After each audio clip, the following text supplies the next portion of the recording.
திருச்சிராப்பள்ளி ஈரோடு போனால் திருச்சி வரும் அப்படிங்கிற அந்த ஒரு ஃபேமஸான ஒரு பழைய காமெடி தான் ஞாபகத்துக்கு வருது திருச்சின்னு சொன்ன உடனே. ஆனால் திருச்சின்னு சொன்னால் அதை தாண்டி பல விஷயங்கள் ஞாபகத்துக்கு வரும். எவ்வளோ முக்கியமான ஒரு நகரம் அது, எவ்வளோ முக்கியமான ஒரு மாவட்டம் அது. தமிழ்நாட்டுடைய அரசியலையே தீர்மானிக்கக்கூடிய ஒரு இடம் தான் இந்த திருச்சி. வரலாறு முழுக்க அது அப்படி தான் பதிவாயிருக்கு. இப்போவும் அதுதான் பதிவாக போகுதா அப்படிங்கிற கேள்வியும் எழும்பியிருக்கு. திருச்சியுடைய வரலாறுங்கிறது சங்க இலக்கியத்திலிருந்து இல்லை, அதுக்கு முன்னாடி இருக்கக்கூடிய காலகட்டத்திலிருந்தே தொடங்குது. இன்னைக்கு வரைக்கும் உயிர்ப்போடு இருக்கக்கூடிய திருச்சியின் வரலாறையும் தாவைக்காவுடைய தலைவர் திரு விஜய் அவர்கள் ஏன் திருச்சியை தேர்ந்தெடுத்தார் அப்படிங்கிறதையும் இன்றைக்கி நம்ம டீட்டெயிலாக பார்த்துடலாம். Welcome to big bang Bogan. நான் உங்கள் போகன். இன்றைக்கி திருச்சியின் வரலாறை தெளிவாக பார்த்துடலாம் வாங்க.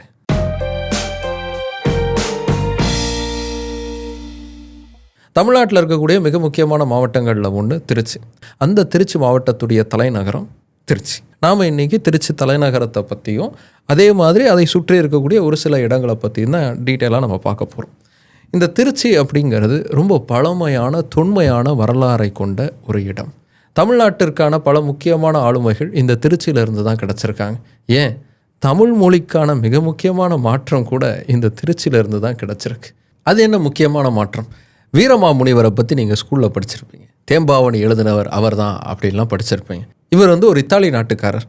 கிறிஸ்தவத்தை பரப்புவதற்காக தமிழ்நாட்டுக்கு வந்து சேர்ந்தவர். இவருடைய இயற்பெயருங்கிறது கான்ஸ்டன்டைன் ஜோசப் பெஸ்கி. பாதிரியாராக வந்தவர் தமிழ் மேலே பற்று கொண்டு தன்னுடைய பெயரை வீரமாமுனிவர்னு மாற்றி கடவுளோட தொண்டையும் சேர்த்து தமிழுக்கான தொண்டையும் செய்தவர். இவர் ஒரு 50க்கும் மேற்பட்ட நூல்களை எழுதியிருக்காரு. அதில் நமக்கு 36 நூல்கள் கிடச்சிருக்கு. தமிழில் எழுதப்பட்ட முதல் நகைச்சுவை சார்ந்த ஒரு நூல் அப்படின்னு கருதப்படக்கூடிய பரமார்த்த குருகதை அப்படிங்கிறதெல்லாம் இவர் தான் எழுதியிருக்கார். இவர் தான் தமிழ் மொழியில் மிக முக்கியமான ஒரு மாற்றத்தை கொண்டு வந்தார். என்னென்னா இந்த வாக்கியத்தை பாருங்கள். ஒரு ஓடம் ஓடுகிறது. இன்றைக்கி இதை ஈஸியாக படிச்சிருக்கீங்களா? ஆனால் பழங்காலத்து ஓலைச்சுவடிகள்லாம் எடுத்திங்கன்னா இதை அவ்வளோ சுலபமாக படிக்கவே முடியாது. ஏன்னா அப்போது இருந்த வாக்கியங்களில் குரில் நெடில் அப்படிங்கிற வித்தியாசமே இருக்காது. அதில் எல்லாமே ஓ அப்படின்னு தான் இருக்கும். அது என்ன செய்தியை சொல்ல வருது அப்படிங்கிறத புரிஞ்சுக்கிட்டு தான் அது எந்த இடத்துல நெடிலாக மாறுது, எந்த இடத்துல குறிலாக இருக்குது அப்படிங்கிறத அண்டர்ஸ்டாண்ட் பண்ணிக்க முடியும். இதை மாற்றினவர் வீரமாமுனிவர். அதே மாதிரி கே கோன்னு நாம் இப்போ பயன்படுத்திகிட்டு இருக்கக்கூடிய குரில் நெடில்களுடைய ஃபார்மட்டை தமிழுக்கு அறிமுகப்படுத்தினவர் வீரமாமுனிவர். தொல்காப்பியருடைய காலத்திலேயே மெய்யெழுத்துக்கு மேலே புள்ளி வைக்கணுங்கிறது சொல்லப்பட்டாலும் அது ஓலைச்சுவடியில் எழுதும்போது நடைமுறைக்கு வரல. ஏன்னா ஓலைச்சுவடியில் புள்ளி வைக்கணும்னு வச்சா அது கிழிஞ்சிரும். அதனால் அந்த புள்ளி வைக்காமல் பயன்பாட்டில் தான் இருந்துச்சு. வீரமாமுனிவர் தான் தன்னுடைய நூல்களில் மறுபடியும் மெய்யெழுத்துக்கு மேலே புள்ளி வைக்கிறதுக்கான பழக்கத்தை கொண்டு வந்தார். அதுதான் இன்றைக்கு வரைக்கும் நம்ம பயன்பாட்டுக்கு மறுபடியும் பயன்படுத்த ஆரம்பிச்சிருக்கோம். இப்படி தமிழ் மொழியுடைய எழுத்து வடிவத்தில் மிக முக்கியமான மாற்றத்தை வீரமாமுனிவர் கொண்டு வந்தது எந்த இடம்னா இந்த திருச்சி மண் தான்.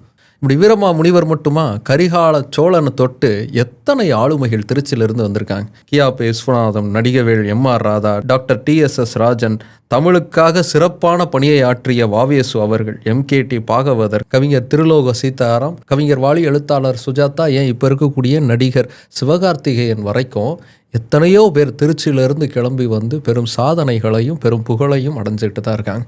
அப்படி திறமையானவர்களையும் தமிழுக்காக பல தொண்டாற்றியவர்களையும் தந்துக்கிட்டே இருக்கக்கூடிய ஒரு இடம் தான் இந்த திருச்சி. இந்த திருச்சியுடைய வரலாறுங்கிறது மலைக்கோட்டையுடைய வரலாறோட பின்னி பிணைஞ்ச ஒன்றா தான் இருக்குது. திருச்சி நகரத்துக்கு நடுவில் இருக்கக்கூடிய மலை இது. இந்த மலைக்கு மேலே ஒரு கோட்டை இருந்திருக்கு. 510 வருடங்களுக்கு முன்னாடி அந்த கோட்டை கட்டப்பட்டிருக்கு. இப்போ அந்த கோட்டையுடைய சிதிலங்கள் தான் அங்கே இருக்குது. இப்போ அங்கே உச்சி பிள்ளையார் கோயில் அப்படிங்கிற ஒரு பிள்ளையார் கோயில் இருக்குது. அந்த கோயிலுக்கு போகிற வழியிலேயே தாயுமானவர் கோயில் அப்படின்னு ஒரு சிவன் கோயிலுங்கிறது அங்கே இருக்குது. இந்த மலைங்கிறது 3500 மில்லியன் ஆண்டுகளுக்கு முன்னாடியே தோன்றின ஒரு மலை. எரிமலை வெடிப்பால் இந்த மலை உருவாயிருக்கு. இந்த மலைக்கோட்டை பகுதியில் முதல் குடைவரை கோயிலை கட்டி எழுப்பின அரசர் யாருன்னா முதலாம் மகேந்திரவர்மன். இவர் ஒரு பல்லவ அரசர். இவருடைய பிற்கால ஆட்சி காலகட்டத்தில் இவர் சைவ மதத்துக்கு மதம் மாறுறார்.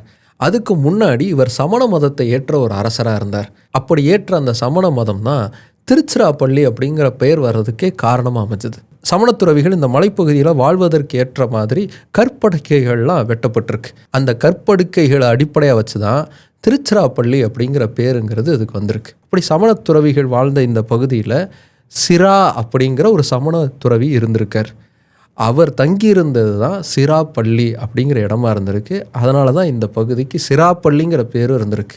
அதுக்கு பிற்கால காலகட்டத்தில் இந்த சிராப்பள்ளியை மரியாதையாக சொல்லணும் அப்படிங்கிறதுனால திரு அப்படிங்கிற அடைமொழிங்கிறது சேர்க்கப்பட்டிருக்கு. அதுதான் திருச்சிராப்பள்ளியாக மாறியிருக்கு. இப்படி பல சுவாரஸ்யமான தகவல்களை தன்னுடைய ஊரும் வரலாறு அப்படிங்கிற புத்தகத்தில் கவிஞர் நந்தலாலா பதிவு செய்கிறார்.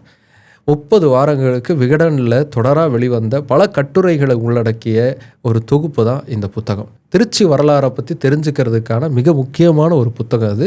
பல ஆளுமைகள் பற்றிய அறியாத தகவல்கள், பல இடங்களை பற்றிய அறியாத பல விஷயங்கள் இந்த புத்தகத்தில் இருக்குது. கண்டிப்பாக அந்த புத்தகத்தை போய் வாசிங்க. இந்த மலையை பற்றிய குறிப்புங்கிறது அகநானூரில் இருந்தே நமக்கு கிடைக்கிது. அகநானூரில் உறையூருக்கு மேற்கே இருக்கக்கூடிய ஒரு மலை அப்படின்னு இந்த மலையை அகநானூர் பதிவு செய்யுது. இந்த உறையூர்ன்னு இருக்கு பார்த்தீங்களா, இந்த உறையூர் மிக முக்கியமான ஒரு இடமா வரலாற்றில் பதிவாயிருக்கு. தமிழர்களுக்கு பல பெருமைகளை சேர்த்து தந்த முற்கால சோழர்கள் இருக்காங்க இல்லையா, அவங்களுடைய தலைநகரமாக இந்த உறையூர் அப்படிங்கிறது இருந்திருக்கு. இந்த உறையூரை தான் சிலப்பதிகாரமும் மாடமதுரையும் பீடார் உரந்தையும் அப்படின்னு பதிவு செய்யுது. பீடார் உரந்தை அப்படின்னா பெருமை மிகு உரந்தை அப்படிங்கிறது அர்த்தம். இன்னைக்கு இந்த உறையூர் அப்படிங்கிறது திருச்சியை உள்ளடக்கின ஒரு பகுதியாக மாறி இருக்கு. அதனால சோழர்களுடைய காலம் தொட்டே உறையூர், திருச்சி எல்லாமே மிக முக்கியமான ஒரு இடமாக இருந்திருக்கு. இது வணிகம் அதிகமாக நடந்த ஒரு பகுதியாகவே இருந்திருக்கு. இந்த இடத்த பல்லவர்களால் தக்க வச்சுக்கவே முடியல. அடிக்கடி பாண்டியர்கள்கிட்ட இந்த இடத்த அவங்க இழந்தாங்க. பாண்டியர்களுடைய காலகட்டத்தில் இந்த மலைக்கோட்டை பகுதியில் கோயில்கள் இன்னும் செப்பனிடப்பட்டுச்சு. அதுக்கப்புறம் ஒரு இடைப்பட்ட காலத்தில் இது இஸ்லாமியர்களுடைய ஆட்சிக்குள்ளே வருது.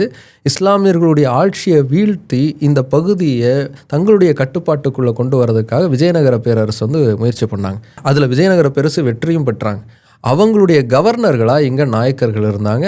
அதற்கு பிறகான காலகட்டத்தில் நாயக்கர்களுடைய ஆட்சி காலகட்டம் தான் இந்த இடத்துல நடந்துச்சு. மதுரையை தலைநகரமாக கொண்டு ஆட்சி செஞ்ச நாயக்கர்கள் திருச்சியையும் ஆட்சி செஞ்சாங்க. திருச்சியில் ஏகப்பட்ட கன்ஸ்ட்ரக்ஷனை உருவாக்குனதும் இவங்க தான்.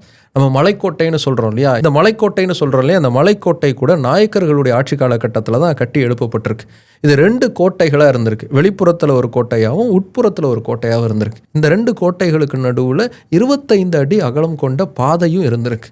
இந்த 2 கோட்டைகளை மையமாக வச்சு தான் திருச்சி நகரம் அப்படிங்கிறது நாயக்கர்களுடைய ஆட்சி காலகட்டத்தில் உருவாக்கப்பட்டிருக்கு. நாயக்கர்களுடைய ஆட்சியில் திருச்சியில் ரொம்ப பெரிய அளவுக்கான செல்வாக்கு பெற்றவங்களா ராணி மங்கம்மாள் இருந்திருக்காங்க. ராணி மங்கம்மாளுக்கு அப்புறமா இன்னொரு முக்கியமான ஒரு அரசியுடைய பெயருங்கிறது வரலாற்றில் பதிவாயிருக்கு. அதுதான் ராணி மீனாட்சி. மங்கம்மாளுக்கு அடுத்து அவருடைய பெயரன் விஜயரங்க சொக்கநாதா அப்படிங்கிறவர் அரசர் பதவிக்கு வர்றார். விஜயரங்க சொக்கநாதருடைய மறைவுக்கு அப்புறமா அவருடைய மனைவியான மீனாட்சி அரச பொறுப்புக்கு வராங்க. சரியா அந்த சமயத்தில் 1734 கர்நாடகா அரசுடைய தளபதியாக இருக்கக்கூடிய சந்தா சாஹிப் திருச்சியை நோக்கி படையெடுத்துட்டு வர்றார். அந்த சமயத்தில் ராணி மீனாட்சி பேச்சுவார்த்தை நடத்தி ஒரு ஒப்பந்தத்துக்கு வராங்க. சந்தா சாஹிப்புக்கு கப்பம் கட்டுறோம் அப்படிங்கிற ஒரு முடிவுக்கு வராங்க. ஆனால் அந்த ஒப்பந்தத்தை மீறி 1736 சந்தா சாஹிப் மறுபடியும் திருச்சியை நோக்கி படையெடுத்துட்டு வர்றார். படையெடுத்துட்டு வந்ததோடு மட்டும் இல்லாமல் இனிமேல் திருச்சியுடைய அரசர் நான் தானே அறிவிக்கிறாரு சந்தா சாஹிப். அவமானம் தாங்காமல் விஷம் குடித்து மரணத்தை தழுவுறாங்க மீனாட்சி. சந்தா சாஹிப் திருச்சிராப்பள்ளியுடைய அரசராக தனக்குத்தானே முடிசூட்டிட்டு ஆட்சி செய்ய ஆரம்பிக்கிறார். அவருக்கு அப்புறமா இஸ்லாமிய ரூலுங்கிறது இந்த பகுதியில் இருக்குது. அதற்கு பிறகு பிரெஞ்சுக்காரர்களுக்கும் பிரிட்டிஷ்காரர்களுக்கும் இடையில் இந்த இடத்தை எப்படியாவது தக்க வைக்கணுங்கிற போட்டிங்கிறது நிகழுது. அந்த போட்டியில் இறுதியாக வெற்றி பெற்றது யாருன்னா பிரிட்டிஷ்காரங்க. 19ஆம் நூற்றாண்டில் பிரிட்டிஷாருடைய முழு கட்டுப்பாட்டுக்குள்ளே திருச்சி சேருது. தங்களுடைய கட்டுப்பாட்டுக்குள்ளே வந்த திருச்சியில் ஏகப்பட்ட மாற்றங்களை அதுக்கப்புறமா பிரிட்டிஷ்காரங்க கொண்டு வர்றாங்க. இன்றைக்கி கோட்டை அப்படிங்கிறது திருச்சியில் பெருசாகவே இருக்காது. மலைக்கோட்டைன்னு சொல்லுவாங்க, ஆனால் அங்கே பெரிய கோட்டைங்கிறது தெரியாது. ஏன் தெரியாதுன்னா அந்த கோட்டையை ஒட்டு மொத்தமாக பிரிட்டிஷ்காரங்க அழிச்சிட்டாங்க. சிட்டியை டெவலப் பண்ணுறதுக்கு இது ரொம்ப தடையாக இருக்குன்னு சொல்லி கோட்டை சுவர் எல்லாத்தையுமே ஒட்டு மொத்தமாக இடித்து தள்ளினாங்க. இப்படி கோட்டையை இடித்து தள்ளுனது 1 வருஷம் 2 வருஷத்தில் முடியல. 1868 இடிக்க ஆரம்பித்தாங்க. 1880 தான் அதை இடித்தே முடித்தாங்க. 12 வருடங்கள் எடுத்துக்கிச்சு அந்த கோட்டையை ஒட்டு மொத்தமாக இடித்து முடிக்கிறதுக்கு. அப்போ பார்த்துக்கோங்க எவ்வளோ பிரம்மாண்டமான ஒரு கோட்டையாக அது இருந்திருக்கும்னு. அந்த கோட்டையை இடித்து தள்ளினதுக்கப்புறமா அங்கே புதிய சாலைகளை அமைச்சாங்க. அந்த சாலைகளை ஒட்டி இன்னும் பல இன்ஃப்ராஸ்ட்ரக்சரை உருவாக்குனாங்க. பிரிட்டிஷ் ஆட்சி காலகட்டத்திற்கு முன்னாடியிலிருந்தே திருச்சி அப்படிங்கிறது கல்வியை கொண்டாடக்கூடிய ஒரு இடமாகவே இருந்திருக்கு. தமிழ்நாட்டை கோலோச்சிய பல முக்கியமான ஆளுமைகளை உருவாக்கிய கல்லூரிகளும் பள்ளிக்கூடங்களும் திருச்சியில் இருக்குது. 1760களிலேயே தொடங்கப்பட்ட பள்ளிக்கூடங்கள்லாம் கூட திருச்சியில் இருக்குது. இப்படி பள்ளிக்கூடங்கள் மட்டும் இல்லாமல் Saint Joseph college, national college, Jamal Mohamed college, Seethalakshmi Ramasamy college, Urumu Dhanalakshmi காலேஜ்னு ஏகப்பட்ட காலேஜஸ் உள்ளடக்கிய ஒரு இடமாகவும் திருச்சி இருக்குது. இப்படி கல்வியை கொண்டாடக்கூடிய திருச்சி மத நல்லிணக்கத்தையும் போற்றக்கூடிய ஒரு இடமா இருக்குது. திருச்சியில் மும்மதமும் சந்திக்கக்கூடிய ஒரு இடமா இருக்குது. தாயுமானவர் கோயில், உச்சி பிள்ளையார் கோயில், ஸ்ரீரங்கம் கோயில், இப்படி மிக முக்கியமான கோயில்கள் இருக்கக்கூடிய இடமா திருச்சி இருக்குது. அதே மாதிரி பார்த்திங்கன்னா 1000 ஆண்டுகள் பழமையான நத்ஹர்வடி தர்கா அப்படிங்கிறதும் இதே திருச்சியில் தான் இருக்குது. வீரமாமுனிவர் வழிபட்ட புனித வியாகுல மாதா கோயில் அப்படிங்கிறதும் திருச்சியில் தான் இருக்குது. ஆனால் எல்லா ஊர்லேயும் தான் இப்படி எல்லா கோயில்களும் இருக்குது, சர்ச்செலாம் இருக்குது. இதில் என்னப்பா ஒரு பெரிய வித்தியாசம் அப்படின்னு உங்களுக்கு நினைக்க தோணும். ஆனால் திருச்சியில் மட்டும்தான் இது வரைக்கும் ரொம்ப பெரிய அளவுக்கு மதம் சார்ந்த கலவரமோ பிரச்சனையோ வெடிக்கலை. நீங்கள் மற்ற முக்கியமான நகரங்கள்லாம் எடுத்து பார்த்தீங்கன்னா அதை மதத்தை அடிப்படையாக வச்சு கண்டிப்பாக ஏதாவது ஒரு பிரச்சனை அப்படிங்கிறது நடந்திருக்கும்.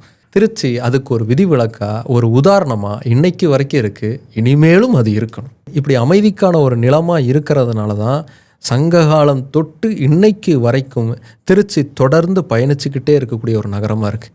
திருச்சியுடைய அமைப்புங்கிறது தமிழ்நாட்டுக்கு மைய புள்ளியாக இருக்குது. எந்த ஒரு இடத்துல இருந்தும் திருச்சியை ஈஸியாக ஆக்சஸ் பண்ண முடியும். அதனால தான் திருச்சியை எப்படியாவது தமிழ்நாட்டுடைய தலைநகரமாக மாற்றணும் அப்படின்னு பல பேர் முயற்சி பண்ணியிருக்காங்க. திரு எம்ஜிஆர் அவர்கள் முதலமைச்சராக இருந்த சமயத்தில் அதற்கான முயற்சியை ரொம்ப அதிகமாக எடுத்தார். அப்போ எதிர்க்கட்சி தலைவராக இருந்த திரு கருணாநிதி அவர்கள் அதற்கு கடுமையான எதிர்ப்புகளை தெரிவித்தார். ஆனால் அந்த சமயத்தில் எம்ஜிஆர் உடம்பு சரியில்லாமல் போக அவர் பொறுப்பு கொடுத்திருந்தவர் தனியாக கட்சியை போய் ஆரம்பிக்கன்னு பயங்கர குழப்பத்தில் அந்த முயற்சிங்கிறது தோல்வியில் முடிஞ்சது. கம்யூனிஸ்ட் கட்சி கூட திருச்சி இன்னொரு தலைநகரமாக அறிவிக்கணும் அப்படின்னு சொல்லி தீர்மானம் கூட நிறைவேற்றினாங்க. இன்னைக்கு தாவேகா தலைவர் விஜய் அவர்கள் போட்டியிடுறாரு இல்லையா, திருச்சி கிழக்கு தொகுதி, அந்த தொகுதியுடைய முன்னாள் எம்எல்ஏவாகவும் அமைச்சராகவும் அதிமுகவுடைய ஆட்சி காலகட்டத்தில் இருந்த வெல்லமண்டி நடராஜன் கூட திருச்சியை தலைநகரமாக அறிவிக்கணும் அப்படிங்கிற கோரிக்கையை வச்சார். ஆனால் அதை ஒரு தேர்தல் வாக்குறுதியாகவே கொடுத்து கண்டிப்பாக நாங்கள் திருச்சியை தமிழ்நாட்டுடைய தலைநகரமாக மாற்றுவோன்னு சொல்கிறது நாம் தமிழர் கட்சி தான். 2016 அதை சொல்லிக்கிட்டு இருக்காங்க. இந்த தேர்தல் வாக்குறுதியில் கூட திருச்சியை தமிழ்நாட்டுடைய தலைநகரமாக மாற்றுவோம் அப்படின்னு சொல்லியிருக்காங்க. இப்படி திருச்சியை தலைநகரமாக மாற்றணும் அப்படிங்கிறது கோரிக்கையாக மட்டும் இல்லை, அது செயல் வடிவத்துக்கும் கொஞ்சம் கொஞ்சமாக வருது. நீங்கள் நல்லா பார்த்தீங்க அப்படின்னா எல்லா அரசியல் கட்சியும் அவங்களுடைய முக்கியமான மாநாட்டை திருச்சியில் தான் நடத்துவாங்க. ஏன்னா திருச்சி அந்த அளவுக்கு ஆக்சஸபிளாக இருக்குது அப்படிங்கிறதுனால தான். சீக்கிரமாக தொண்டர்கள் மாநாட்டில் கலந்துக்கிட்டு திரும்ப போக முடியும். எல்லா வழி மார்க்கத்திலிருந்து திருச்சிக்கு சேர முடியும். திருச்சியில் அந்த அளவுக்கான இன்ஃப்ராஸ்ட்ரக்சர் அப்படிங்கிறது இருக்குது. இது எல்லாமே இருக்குது அப்படிங்கிறதுனால தான் திருச்சியை எல்லா அரசியல் கட்சிகளும் தேர்ந்தெடுக்கிறாங்க மாநாட்டுக்கு. அப்படி மாநாட்டுக்கு தேர்ந்தெடுக்கும் போது தலைநகரத்துக்கும் அதை தேர்ந்தெடுத்தோன்னா எல்லா வகையிலும் மக்கள் பயனடைவாங்களே அப்படிங்கிறதா இந்த கோரிக்கையை முன்வைக்கிறவங்க சொல்லக்கூடிய வாதமாக இருக்குது. ஆங்கிலேயர்கள் காலகட்டத்தில் கூட திருச்சி ரொம்ப முக்கியமான நகரமாக சென்னைக்கு அடுத்து இருந்திருக்கு. மெட்ராஸ் பிரசிடென்சி அப்படிங்கிறது ஆங்கிலேயர்களுடைய இதயத்தில் இருந்த ஒரு இடம். அங்கே தான் அவங்களுக்கு பல வகையான ஜியோ பொலிட்டிக்கல் பவர் அப்படிங்கிறது கிடச்சிது. அதனால் மெட்ராஸ் பிரசிடென்சியை எந்த அளவுக்கு நெருக்கமாக அவங்க வச்சுருந்தாங்களோ அதற்கு அடுத்து அவங்க பார்த்த இடங்களில் முக்கியமான ஒன்று திருச்சி. நம்ம ஏற்கனவே பார்த்தோம் இல்லையா, அதே விஷயத்துக்காக தான் திருச்சி அவங்க ரொம்ப நெருக்கமாக வச்சுருந்தாங்க. திருச்சி அவங்க விரும்பினதுக்கு இன்னொரு முக்கியமான காரணமும் இருக்குது, சுருட்டு. உறையூர் சுருட்டு அப்படிங்கிறது உலக பிரசித்தி பெற்ற ஒரு சுருட்டு. அதுலேயும் வின்ஸ்டன் சர்ச்சிலுடைய ஆட்சி காலகட்டத்தில் உறையூர் சுருட்டுக்கு இன்னும் மவுசு கூடுச்சு. அதுக்கு பின்னாடி ஒரு சுவாரஸ்யமான வரலாறுங்கிறது இருக்குது. சர்ச்சிலுக்கு ஹவானாவில் இருந்து வரக்கூடிய சுருட்டு தான் ரொம்ப பிடிக்கும். அதனால் ஹவானாவிலேருந்து எப்படா சரக்கு கப்பல் வருது அப்படின்னு வெயிட் பண்ணிருப்பார். 2ஆம் உலகப் போர் காலகட்டத்தில் ஹவானாவிலிருந்து கிளம்பி வரக்கூடிய பிரிட்டிஷ் கப்பல்களுக்கு நாசி படை தடை விதிச்சிருந்தாங்க. அதனால் கப்பலால் பிரிட்டனுக்கு சேர முடியல.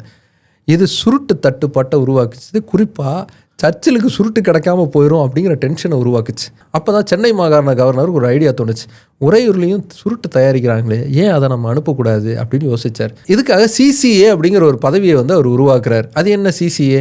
சர்ச்சில் சிகார் அசிஸ்டன்ட் அப்படிங்கிறது தான் அந்த பதவி.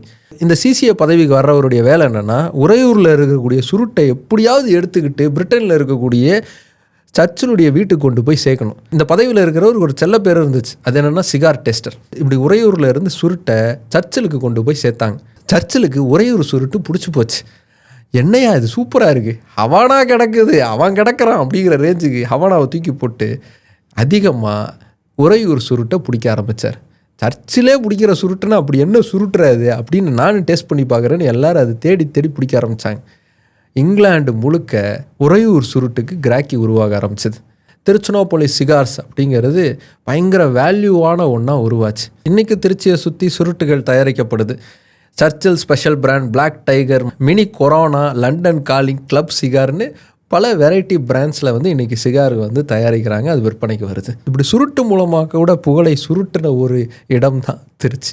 இப்படி சோழர்கள் முதல் ஆங்கிலேயர்கள் காலம் கடந்து இன்னைக்கு வரைக்கும் திருச்சி அரசியலின் மிக முக்கியமான ஒரு நகரமாக பயணிச்சுக்கிட்டே இருக்குது. அதனால தான் திருச்சியை கைப்பற்றினா திருப்பம் ஏற்பட்டுரும் அப்படிங்கிறது அரசியல் வட்டாரத்தில் ஒரு புகழ்பெற்ற ஒரு வாக்கியமாக இருக்குது.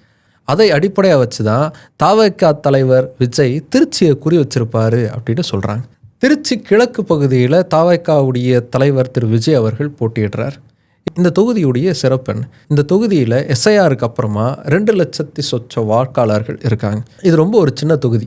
ஆனால் இந்த தொகுதி முழுக்க முழுக்க அர்பனாக இருக்கக்கூடிய ஒரு தொகுதி. அதாவது கிராமம் சார்ந்த ஒரு வாழ்க்கைங்கிறது இங்கே கிடையாது.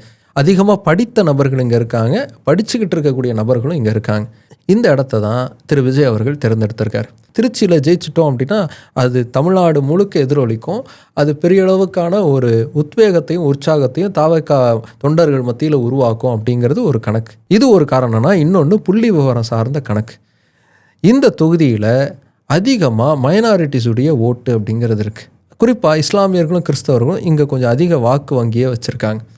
அதுலேயும் கிறிஸ்தவர்களுடைய வாக்கு அப்படிங்கிறது கொஞ்சம் அதிகமாக இருக்குது. நம்ம இந்த வரலாறுலேயே பார்த்தோம், வீரமாமுனிவருடைய காலத்தில் இருந்தே கிறிஸ்தவத்துக்கும் ஜோசஃபுக்கும் திருச்சியில் ஒரு கனெக்ஷன் இருக்குது. அப்படிங்கிறதுனால தான் ஜோசப் விஜய் அவர்களும் இந்த இடத்த சூஸ் பண்ணியிருக்காரு அப்படின்னு நம்ம பார்க்கலாம். ஏன்னா கடந்த தேர்தலில் திமுக தான் இந்த தொகுதியில் வெற்றி பெற்றாங்க. இந்த தொகுதியுடைய எம்எல்ஏவாக இருக்கிறவர் திரு இனிகோ இருதயராஜ். இப்போவும் இவருக்கு தான் இந்த தொகுதியை ஒதுக்கப்பட்டிருக்கு. அவர் தான் இந்த தொகுதியில் போட்டியிடுறார். இவர் கிறிஸ்தவ நல்லெண்ண இயக்கம் அப்படிங்கிற இயக்கத்துடைய தலைவரும் கூட. ஸோ கிறிஸ்தவர்களுடைய வாக்கு எண்ணிக்கைங்கிறது இங்கே அதிகமாக இருக்குது. அதனால் விஜய்க்கும் வெற்றி வாய்ப்பு அதிகமாக இருக்கும். அப்படிங்கிறதுனால இந்த தொகுதி தேர்ந்தெடுக்கப்பட்டிருக்கலாம். 2வது, இங்கே கல்லூரி படிக்கக்கூடிய மாணவர்கள் அதிகமாக இருக்கிறதுக்கு வாய்ப்பு இருக்குது. அதனால் விஜயுடைய ஓட் % அதிகமாகும். அவங்களே விஜய்க்காக கேன்வாஸும் பண்ணுவாங்க அப்படிங்கிறதும் ஒரு காரணமாக எடுக்கப்பட்டிருக்கு அப்படின்னு சொல்கிறாங்க. 3வது விஷயமா, தவிக உடைய நண்பர்கள்கிட்ட பேசும்போது அவங்க சொன்ன கருத்து என்னென்னா, கரூர் சம்பவம் அப்படிங்கிறது தவிகவுக்கு ஒரு பெரிய கெட்ட பெயரையும் பெரும் சரிவையும் உருவாக்கணும் அப்படிங்கிறதுக்காக திட்டமிட்டு செய்யப்பட்ட சதி அப்படிங்கிறது தவிகவினர் கருதக்கூடிய ஒன்றா இருக்குது. ஸோ கரூருக்கு பக்கத்தில் இருக்கக்கூடிய ஒரு தொகுதியில் நின்று விஜய் வெற்றி பெற்றால் இந்த சம்பவத்துக்கு காரணமானவங்களுக்கு ஒரு பதிலடி கொடுக்கக்கூடிய விதமாக அது இருக்கும் அப்படின்னு நாங்கள் நினைக்கிறோங்கிற மாதிரி சொன்னாங்க. அதுக்கு கரூர்லேயே விஜய் போட்டிகிட்டு இருக்கலாம். ஏன் அதை அவர் தவிர்த்தாருன்னு அப்படிங்கிறது தெரியல. அப்போ பெரம்பூரம் அதுக்காக தான் தேர்ந்தெடுத்தாருன்னு பார்த்தா இல்லை, அதுக்கு வேறு காரணங்கள்லாம் சொல்கிறாங்க. அது என்ன காரணம் அப்படிங்கிறத எலெக்ஷனுக்கு முன்னாடி இன்னொரு வாட்டி சொல்கிறதுக்கு முயற்சி பண்ணுறேன். எப்படா சொல்வேன் அப்படின்னு கேட்குறீங்களா? இந்த தொகுதியில் ஒரு 2 லட்சம் வாக்காளர்கள் இருக்காங்களாம். இந்த வீடியோவுக்கு ஒரு 2 லட்சம் லைக்ஸ் வந்துச்சு அப்படின்னா நான் கண்டிப்பாக பெரம்பூர் பற்றி நான் பேசுகிறேன். நான் ஏற்கனவே சொன்ன மாதிரி திருச்சிங்கிறது பல பாகங்களை உள்ளடக்கிய ஒன்றா இருக்குது. ஒவ்வொன்றுமே தனித்தனி எபிசோடாக பார்க்கக்கூடிய அளவுக்கு இன்ஃபர்மேஷன் கொண்டது. இந்த மலைக்கோட்டையே நான் தனியாக பண்ணலாமா அப்படின்லாம் யோசித்தேன். ஆனால் அது திருச்சியோட ஹிஸ்ட்ரியோட ஒன்றா கலந்துருக்கு அப்படிங்கிறதுனால தான் இன்றைக்கி அதை ஷேர் பண்ணேன். நீங்கள் நல்லா பார்த்தீங்கன்னா கல்லணையை நம்ம தனியாக பேச முடியும். கல்லணையை விடுங்க, கொள்ளிடத்தை நம்ம தனியாக பேச முடியும். அந்தளவுக்கு ஒரு இன்ஃபர்மேஷன் அதில் இருக்குது. அதே மாதிரி ஸ்ரீரங்கம் கோயிலை பற்றி இன்னும் எவ்வளோ விஷயங்கள் இருக்குது, அதெல்லாம் நம்ம சொல்லலாம். இப்படி ஒவ்வொரு விஷயமே ரொம்ப பிரம்மாண்டமாக இருக்குது. தனித்தனி எபிசோடாக பார்க்கக்கூடிய ஒன்றா இருக்குது. அது எல்லாத்தையுமே முடிஞ்ச அளவுக்கு தனித்தனியாக அப்பப்போ போட முயற்சி பண்ணுறேன். முடிஞ்சால் நேரடியாக திருச்சிக்கு போய் அந்த எபிசோட்ஸ் எல்லாம் தனித்தனியாக ஷூட் பண்ணி உங்களுக்கு நான் காட்டுறதுக்கு முயற்சி பண்ணுறேன். எலெக்ஷனுக்கு அப்புறமா அதுக்கான முயற்சியை நம்ம கொஞ்சம் தீவிரமாக எடுப்போம். அடுத்து இன்னொரு இன்ட்ரெஸ்டிங்கான கண்டென்ட்டோட உங்களை பார்க்குறேன்.